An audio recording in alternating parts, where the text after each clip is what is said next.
Okay, what I'd like to do this time is I'd like to show you how to use Excel to create pie graphs. Most people call them pie charts, but trying to stick with my language, trying to get my language consistent here. Pie graphs, and what that means is some sort of circle with pieces in it. And let me go to my screen that I want to share. One of the things about pie graphs, so you can use them for lots of different things, but the place where they are particularly good is when you are dealing with a different kind of data. Now, if you think about the last time what I was showing you is body temperature. Body temperature tends to be interval data. 1 degree of temperature is pretty much between the degree of temperature between 95 and 96 is the same size as the degree of temperature between 99 and 100. The intervals are the same. However, you take the data we have here, which is car color preference. What color would you prefer to have your car be? And what I've got here is I've got categories. Now I could, let me insert this and just show you this. I could say, we're going to call these 1, 2, 3, 4, 5, and 6. Or we can call it, leave them by the regular name. If we do it this way, 1 through 6, what I have now is I have nominal data. The data is data in name only. The difference between red and green is nothing like the difference between black and white. I mean, it's almost like we can't really compare them. They're completely different categories. And what I have here are the number of people in each group.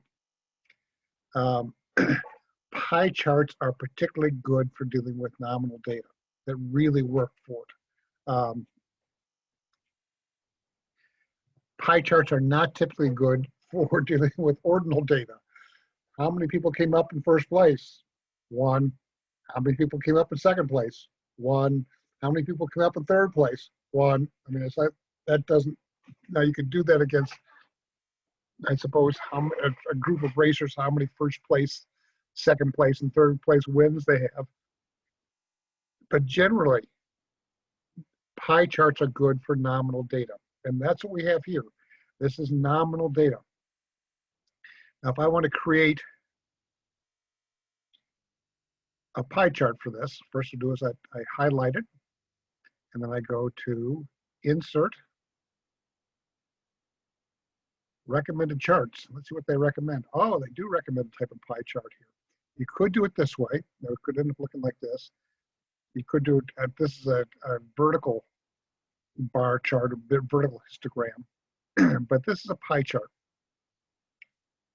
Now, one of the things that's, it might end up showing like this, and it's like, that doesn't quite work for me. So let me, before I do that, let me go back and say another piece that we'll deal with here is, what I would tend to do with most pie charts is I will tend to kind of go on, well, let's come back to home, sum. How many things do I have altogether? Altogether, I have 55 cases. And I could say, let's let this equal this divided by the sum. Now what I'm going to do is I'm going to put in a $sign here, $C, $9. And what this just, and then I'm going to take this, I'm going to right click on this to format cells, and I'm going to say, I want a number, but I only want 2 decimal places for it. So it gives me, what that says is roughly 18% of people want red cars, 0.18. Now I could, by the way, I could format this so it more clearly says that and say, let's do percentage with 1 decimal point. That's 18.2%. Having made sure my formula has the absolute address as well as a relative address, I can grab this right-hand corner and just pull down, and bingo, it'll give me the relative proportions of each category. like just central of that, so it makes it easy. With nominal data, a measure with nominal data that you can use a lot is proportions. Proportions become very big deal when you're dealing with nominal data. So now what I could do, for instance, is I can say, let me take this, come over to Insert, Recommended Chart. Ooh, come on, I want all charts. I want a pie chart.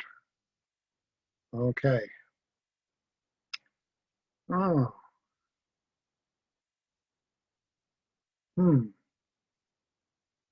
Now, interestingly, this doesn't work at all for me because they mark red with green. They mark green with red. They mark blue with silver. That doesn't work. So what I might do instead is I might come back and say, let's escape and sort of say, let me try. That doesn't really work for me. Let's cut that out. And let me come back and hide this column. And then let's do this thing. And say, okay, insert a chart. They still don't see they still don't see pie charts as a good one. But I want to do a pie chart. Okay.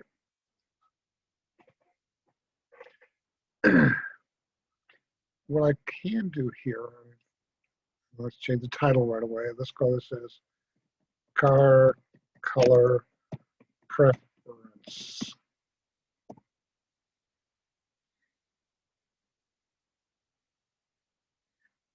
Data labels. Okay, that's interesting. I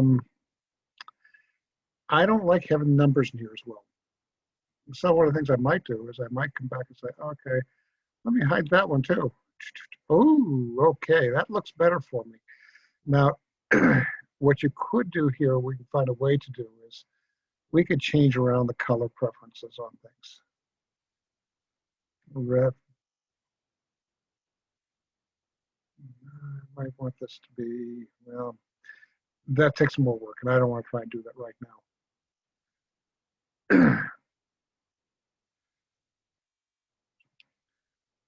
This is a way of getting a pie chart, and what I've done here is I've turned the numbers into proportions, and because proportions are a really useful way of looking with nominal data in particular.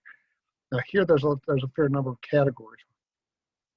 There are 6 categories here. You get 8 to 10 categories. That starts being more troublesome for me around some things. I might go back up here. Let's unhide things.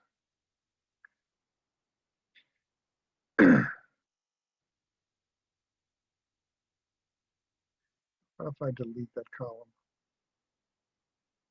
Okay. Again, what I've got is I've got greens for red, and it's problematic doing it this way.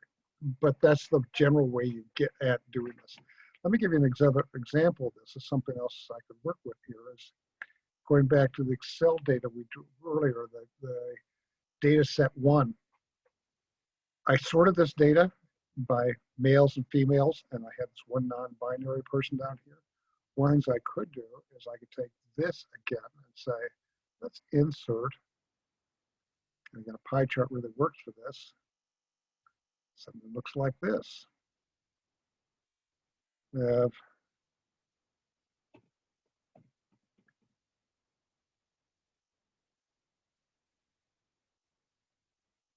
gender ID, gender identification. Now this shows some stuff here, but what's easier, move this off to one side, is again, if I can say, okay, given I have 20 people, I can say, so I've got, it's easier to do it this way, 11 equals 11/20 equals 8/20 and equals 1/20.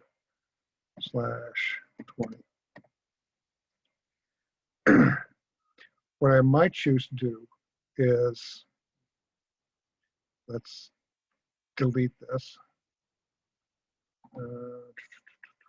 Got it.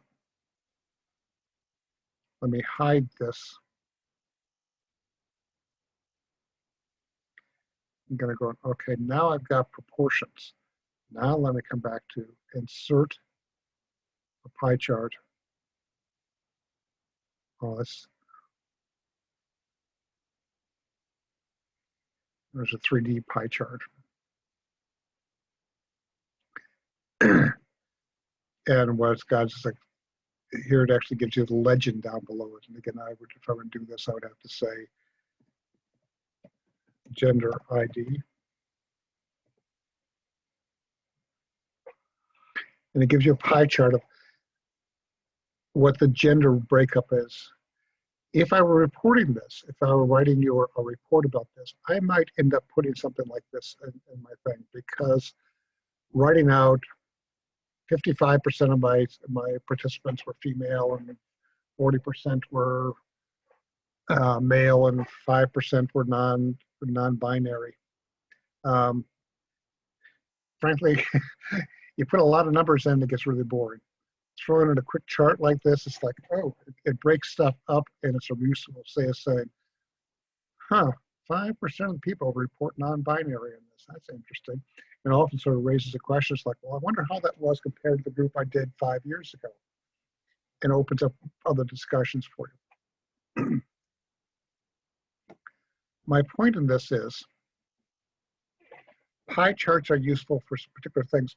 They show numbers, or they show particularly proportions in relation to each other.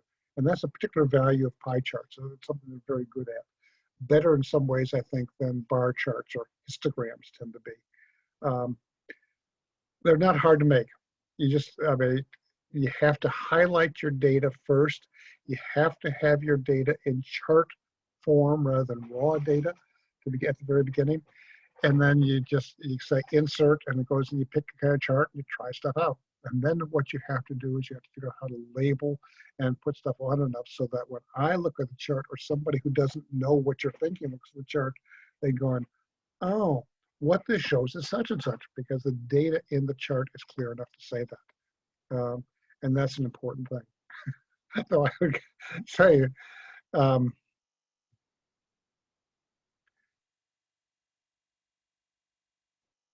coming back to this one, where the red's in green and the gray is in blue and the black is in red, that's a good way to make somebody really crazy. We have difficulty processing things when a color is in a different color than it's supposed, what the name of the color is. It really creates that cognitive processing issues for us. So this chart for me doesn't work for that reason. And I just acknowledge that. But that's how you create pie charts. And they're not terribly hard. Part of your challenge is to create at least one pie chart and at least one histogram for me. Label them correct, make sure you have labels on them. If you have legends, you can do the legends piece. Let me just mention, go back and do a share screen with this again.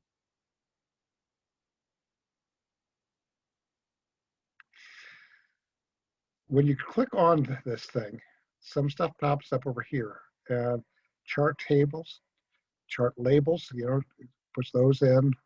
That did is it just added the numbers into the percents into the chart itself. I click off, and then it's the legend. See the thing down at the bottom just dropped.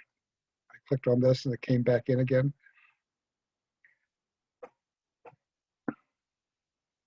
This gives you some different ways of presenting charts. I mean, it's like this. It's interesting, different sort of presentations of things. This one is interesting. It gives you some very different kinds of stuff and helps you play with the names and those sorts of things. I just know for you that these things are to come up on all your charts, and they give you ways of customizing the chart or finishing up your charts. There's lots of ways you can play with these things, which I'm not even going to try and get into them all here, but just say, I want to identify a few that they exist as you're prepared to use them. So raw data versus charts, charts versus graphs. Those are distinctions I'd like you to be made, because generally, if you're graphing raw data, you're almost always going to get in trouble unless the data is time-based. If I'm giving the number of people who come through the front door of my business by hour, then having it charting the numbers may make some sense. Generally, individualized data does not make sense graphed unless it's some sort of statistical process control chart, and I'll say more about that as we go on later.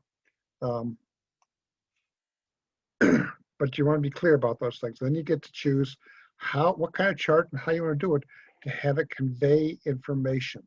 And remember, you're trying to communicate with this stuff. You're trying to communicate something about numbers to people, and that's what you want to be thinking about here: is what best communicates what you want to communicate, and that implies, by the way, that you have some intent to communicate, and that's one of the challenges here.